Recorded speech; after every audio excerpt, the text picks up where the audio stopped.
مولاي صل وسلم دائما أبدا على حبيبك خير الخلق كلهم يا رب مصطفى بلغ مقاصدنا واغفر لنا مقضى يا واسع الكرم أنت العليم وقد وجهت من عملي إلى رجائك وجها سائلا ويداك يا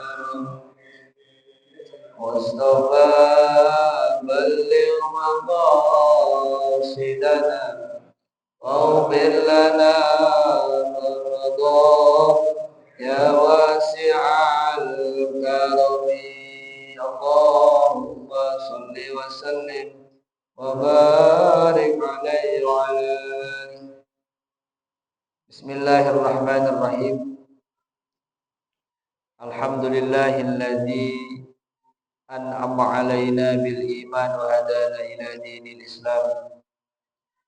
Wassalatu wassalamu ala asyrafil anam sayyidina wa maulana Muhammadin wa ala alihi wa ashabihi wa man tabi'ahum bi ihsanin ila akhiril ayyam, amma ba'du.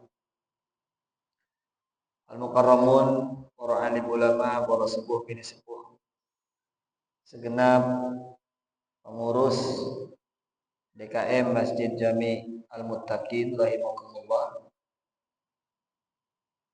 Alhamdulillah wa syukrulillah, malam hari ini kita bisa melanjutkan ngaji kitab Wasiyatul Mustafa, masih berbicara tentang tanda-tanda baiknya seseorang. Bismillahirrahmanirrahim. Walil alimi salatu alamatin. Tanda orang alim itu ada 3. Jadi seseorang dikatakan dia alim ketika dia ada 3 ciri di dalam dirinya. Yang pertama, sidqul kalam. Ucapannya senantiasa jujur. Senantiasa jujur.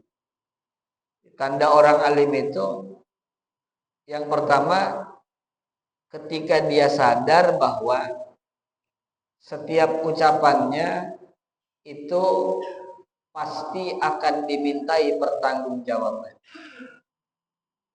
Alim itu bentuk mufrad daripada ulama. Ulama itu artinya orang alim yang banyak, namanya ulama. Kalau orang alimnya sendirian namanya alim. Kalau banyak, ulama. Siapa yang disebut dengan ulama? Innama yakhsyallaha min ibadihil ulama. Jadi orang disebut alim itu adalah ketika dia itu hidupnya senantiasa mencerminkan dirinya takut kepada Allah. Yang A dikatakan A, yang C dikatakan C. Benar dikatakan benar, salah dikatakan salah. Yang kedua, wajtinabul harami, yaitu tanda orang alim yang kedua, wajtinabul haram. Dia ogah tidak mau berurusan dengan sesuatu yang haram. Tidak mau, senantiasa menjauhi sesuatu yang dilarang oleh Allah. Entah itu yang sifatnya hubungannya dengan Allah maupun sifatnya hubungannya dengan sesama makhluk. Bukan cuma sekedar sesama manusia, tetapi dia juga tidak mau mendekati sesuatu yang haram yang berkaitan dengan selain manusia. Ini tanda orang alim. Yang ketiga, tanda orang alim adalah at-tawadu. Apa itu tawadu? Bahasa paling gampang adalah rendah hati. Rendah hati. Hatinya enggak gumede. Enggak merasa dirinya besar. Itu namanya rendah hati. Ada rendah diri, ada rendah hati. Bedanya apa, Pak? Rendah diri sama rendah hati. Kalau orang rendah hati itu belum tentu dia rendah diri, belum tentu. Maka rendah diri itu hanya boleh kita tampakkan kepada Allah. Rendah diri itu hanya boleh ditampakkan kepada Allah. Rendah diri. Kalau rendah hati itu sesama makhluk. Ya, walaupun kemudian kita misalkan sama Allah dikasih kelebihan, entah itu materi ataupun ilmu, orang-orang yang tawadu dia tidak akan pernah meremehkan orang lain. Gak pernah orang-orang tawadu itu hidupnya ngeledek orang-orang yang tidak mampu. Justru ketika dia itu hatinya penuh dengan tawadu, dia akan senantiasa semakin sayang kepada orang-orang yang berada di bawah dia levelnya. Entah dia sebagai orang yang berilmu, atau dia sebagai pejabat, atau dia sebagai pengusaha, atau dia sebagai apalah. Ketika dia itu posisinya lebih tinggi, tawadu itu dia tetap bergaulnya low profile. Seolah-olah tidak ada jarak. Contohnya siapa? Ya paling jelas Kanjeng Nabi Muhammad sallallahu alaihi wasallam. Kanjeng Nabi itu gak pernah merasa dirinya lebih hebat. Kanjeng Nabi itu justru bergaulnya senengannya sama orang-orang yang tidak mampu. Kanjeng Nabi itu lebih senang beliau itu dekatnya dengan orang-orang yang miskin. Kenapa? Karena ketika bergaul dengan orang-orang miskin, orang-orang yang tidak mampu, maka peluang untuk hadirnya rasa syukur semakin besar. Ya? Orang itu kalau bergaulnya dengan orang-orang di bawah kita levelnya, nanti kecenderungan kita sama Allah nanti dikasih yang namanya semakin rasa syukur, semakin syukur. Oh iya ya, ternyata saya mah mending lah sebulan 10 juta. Mending 10 juta, yang lainnya cuma 5 juta misalnya. Misalkan saya gaji 5 juta, lihat sebelahnya, ternyata dia cuma 3 juta sebulan.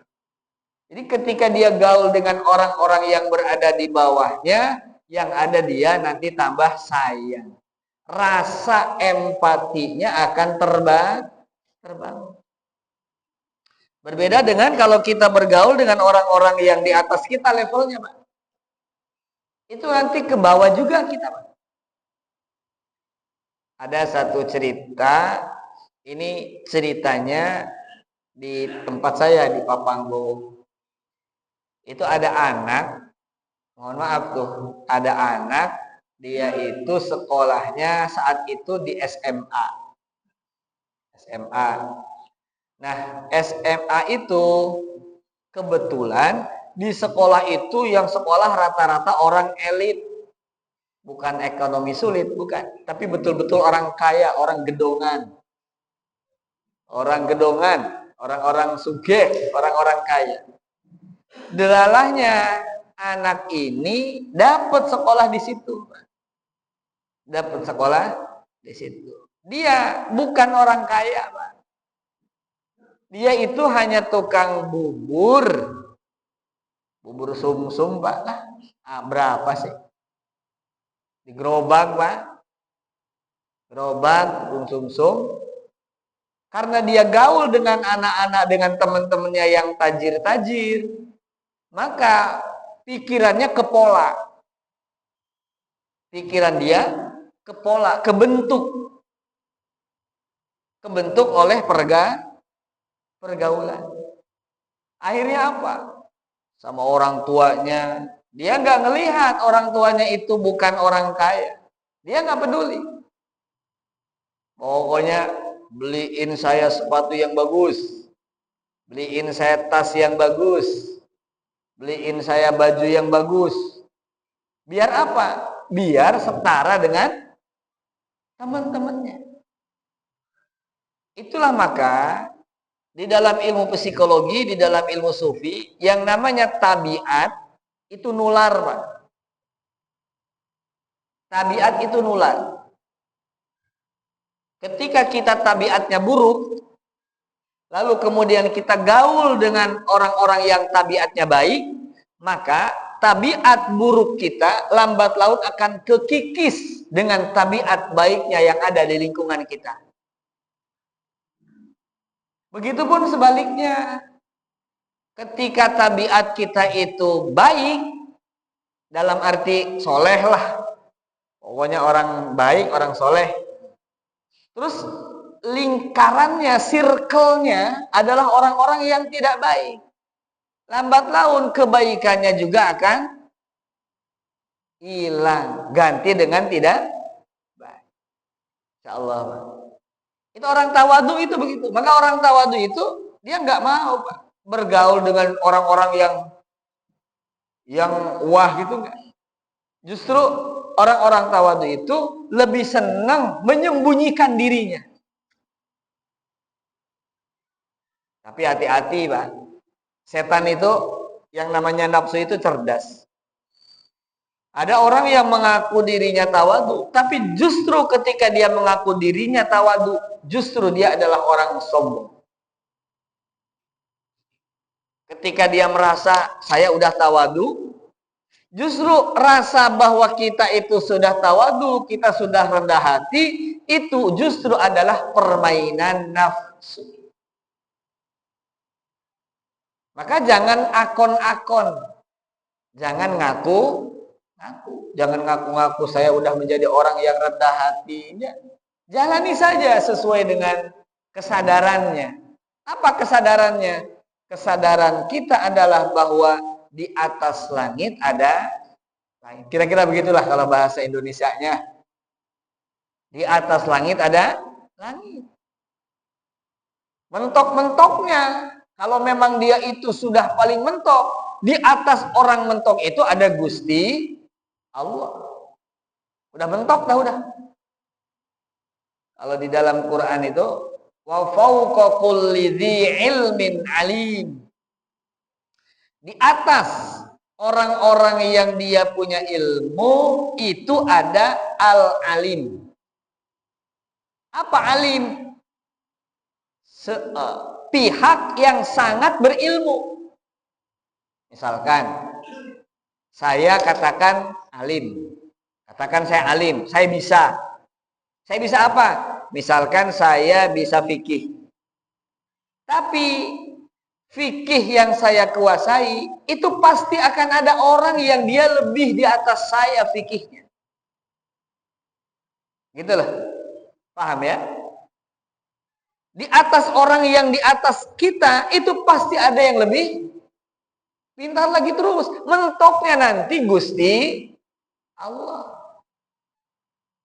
Mentoknya nanti Gusti Allah. Wong ujung-ujungnya semuanya datangnya dari Allah.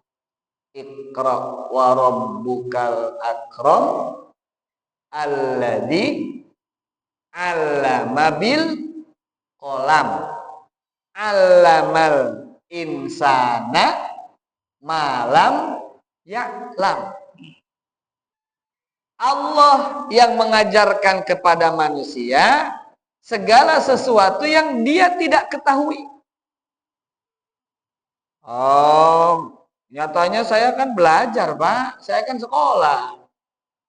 Saya sekolah nyatanya yuk saya bisanya karena saya sekolah. Saya SD, SMP, SMA, terus S1, S2, S3, wes mentok. Saya profesor, saya doktor. Saya punya ilmu. Tetapi kalau memang belajar itu bisa membuat orang pinter, nyatanya banyak orang yang belajar gak pinter-pinter. Ada Pak orang belajar gak pinter-pinter? Banyak loh Pak. Orang saya itu sekarang udah enggak. Saya itu dulu-dulu ya, sebelum COVID lah. Saya kan ngajarin aki-aki ngaji Quran. Aki-aki ini ngaji Quran.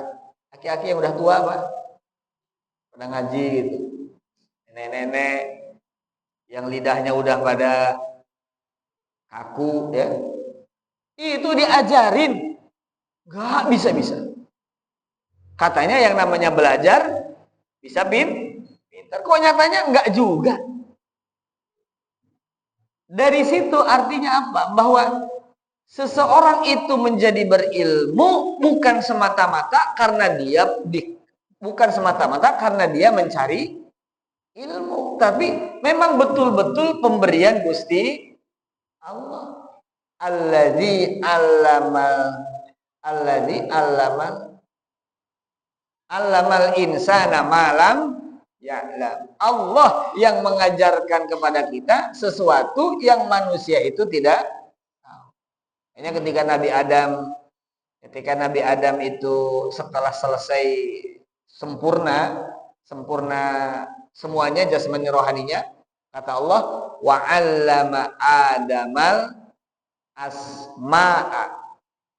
Aku ajarkan kepada Adam al-asma. Asma itu apa? Nama. Nama-nama. Ini pohon jati, ini pohon rambutan, ini pohon duren, ini pisang, ini batu. Ini yang ngajarin siapa? Itu Allah yang ngajarin. Ada combro. Yang ngajarin ini namanya combro siapa? Oncom di jero. Ya tetap Gusti Allah juga. Yang ngasih ide itu Gusti Allah. Nih, ada orang ngomong, ini combro Pak. Ya tapi combro itu, munculnya combro itu dari mana? Ya dari otak, dari ide kan. Oh ini kan isinya oncom. Oncomnya aja di jero. Maka namanya combro. Jadi disebutnya combro. Lah yang ngasih combro itu ya Gusti Allah juga. Yang ngasih ide ya Gusti Allah. Ada misbeh. Misbeh itu apa ya? Amis kabeh. Amis kabeh. Di Jakarta ada nggak ya misbeh ya? Misro ya. Misro mah tadi. Oh iya, misro ya. Amis di jero ya. Amis di jero. Kalau tadi apa? Combro ya. Combro, misro. Itu yang ngajarin siapa? Itu ya Gus Sukro, ada Sukro lagi ya. Itu Gusti Allah yang ngajari.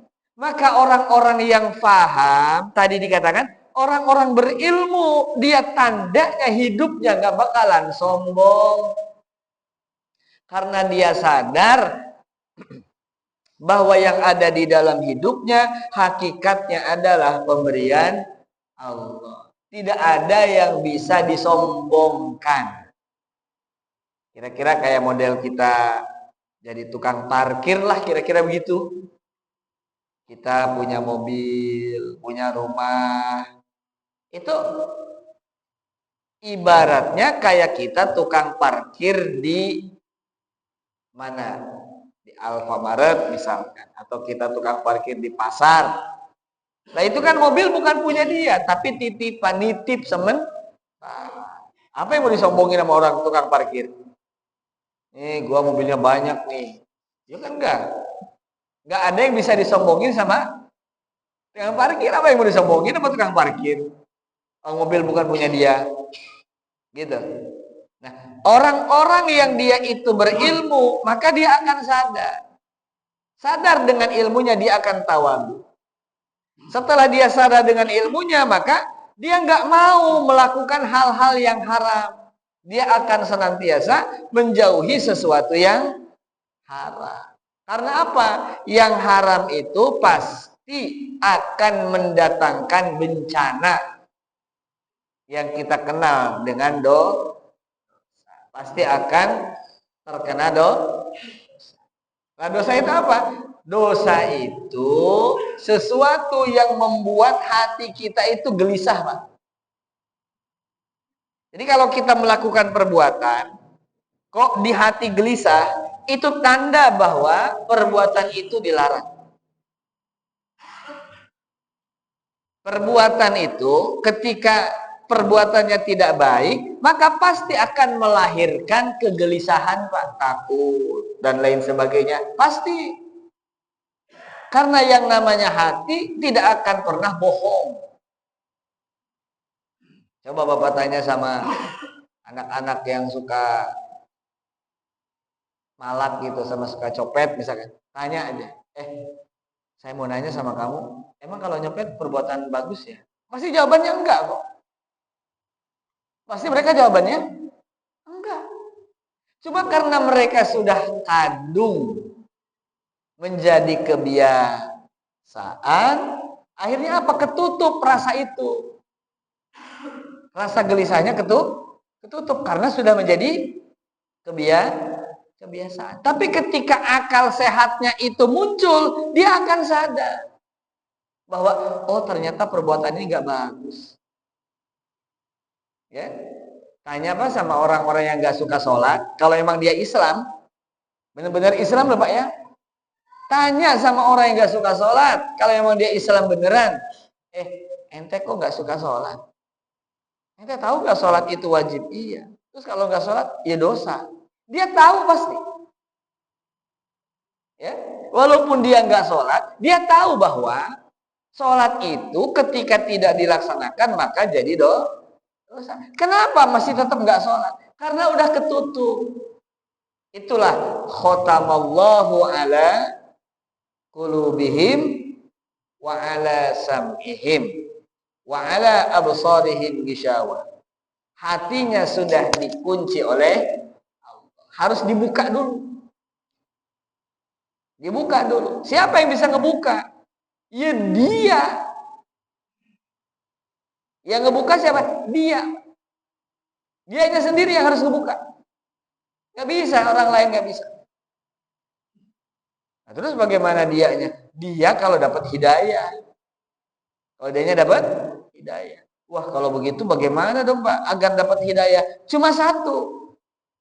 Kalau pengen dapat hidayah, wa in tuti'uhu tahtadu.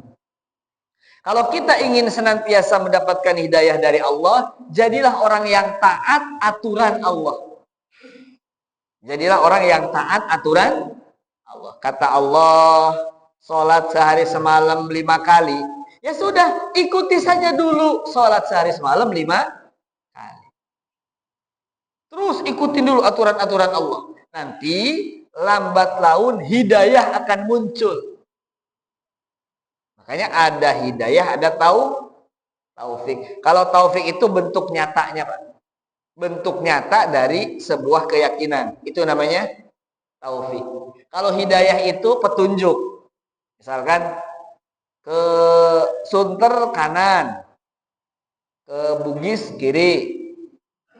Pada saat dia udah tahu, oh ternyata Bugis ke kiri ya, Sunter ke kanan. Berarti hidayahnya udah ada tuh. Hidayahnya sudah ada. Ke Sunter kanan, Bugis kiri. Kok dia katanya mau ke Sunter, tapi kok lewatnya kiri? Itu loh maksudnya kayak gitu. Itu namanya taufik. Taufik itu adalah bentuk nyata dari petunjuk. Berarti kalau dia itu mau ke Sunter tapi kok lewat kiri, itu tandanya nggak dapat taufik. Tandanya nggak dapat taufik. Nah, kalau ada orang mengatakan, aduh saya mah belum dapat hidayah. Belum dapat hidayah. Dari zaman dulu hidayah mah udah ada.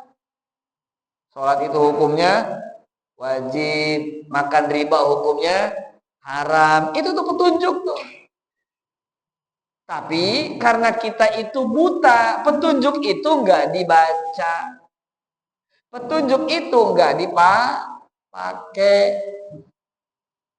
Apa kalau kita beli barang elektronik lah katakan begitu, itu kan suka ada buku panduan ya, kan suka ada petunjuk penggunaan ya, petunjuk penggunaan. Itu hidayah tuh itu Pak, hidayah tuh itu tuh petunjuk penggunaan.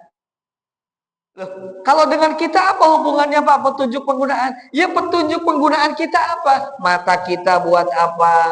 Telinga buat apa? Mulut buat apa? Hidung buat apa? Tangan buat apa? Kaki buat apa? Itu sudah ada petunjuknya. Di mana? Di dalam Al-Quran dan hadis. Secara global petunjuknya adalah wa ma khalaqtul insa wal jinna illa liya'budun. Tidaklah aku ciptakan jin dan manusia kecuali cuma satu tujuannya. Apa? Hanya untuk menghamba kepadaku. Hanya untuk mengabdi kepadaku. Apa itu liya'budun? Nih, harus ngerti. Orang-orang berilmu itu harus ngerti. Liya'budun adalah pada saat dia itu, ulama mengatakan bahwa liya'budun artinya liya'rifuni, agar mereka kenal sama aku. Jadi bukan sekedar ibadah jungkir balik, sholat bukan sekedar itu. Tetapi yang namanya ibadah itu kata ulama ini liya'rifuni, agar dia kenal sama aku. Bukan cuma sekedar ngejalanin motor tapi nggak ngerti aturan. Akhirnya apa? Motornya dipretelin. Akhirnya apa? Motornya cepat rusak karena nggak pakai aturan. Tubuh kita sama, Pak. Allah itu menciptakan kita agar kita bisa kenal sama Allah. Kalau kita kenal sama Allah, maka ibadahnya pun nyaman. Makanya orang-orang dulu mengatakan awwalu wajibin alal insani ma'rifatul ilahi bistiqoni. Yang pertama kali harus diketahui oleh manusia adalah ma'rifatul ilah, harus kenal sama Tuhannya. Bistiqoni, dengan yakin. Awalu wajibin alal insani ma'rifatul ilahi bistiqoni. Yakin, kita harus yakin tentang Allah. Bapak mau makan bakso. Mau makan bakso. Bapak kan harus kenal dulu sama baksonya. Harus tahu dulu sama baksonya. Saya mau makan bakso apa di sini? Bakso urat, bakso telur. Kan harus ngerti dulu tuh. Harus kenal dulu sama baksonya, sama tukang baksonya. Oh, bakso telurnya adanya di dekat Masjid Al-Muttaqin misal. Itu baksonya gede-gede lu, segede nuklir. Harus kenal dulu. Baru kemudian kita datang. Oh, ini toh baksonya. Baru kita makan. Rasanya enak. Sama Allah itu begitu, Pak. Jadi sama Allah itu, pada saat kita sholat, kita puasa, kita baca Quran, kita sedekah, itu mestinya didahului dengan kenal dulu sama Allah. Untuk apa ente sholat?